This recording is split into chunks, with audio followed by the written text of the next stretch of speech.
ilagay mo sa remote mo kasi para masunod.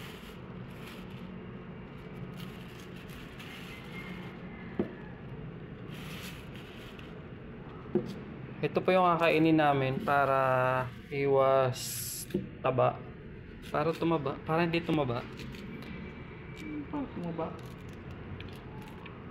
Di pa pag nagda-diet ka, ito lang yung mga dapat mong kainin. Hindi ka magra-rice ngayong gabi kasi nga diet ka na. Sanay na kaming hindi nagra-rice eh. Low carb ang tawag yan. Low carb. Ayan. Sarap naman yan. Itlog na maalat. Kumakain po ba kayo ng itlog na maalat? Maalat po ba yung itlog nyo na kinakain?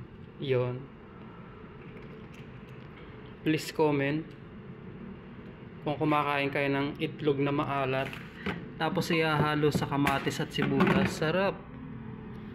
Fresh na fresh yung itlog na maalat. Oh, grabe. Hindi naglalangis. Sarap. Mas masarap daw yung naglalangis na itlog na maalat eh. Yan oh. Tapos pag amoy mo, may amoy yung itlog. Wow, sarap. Perfect.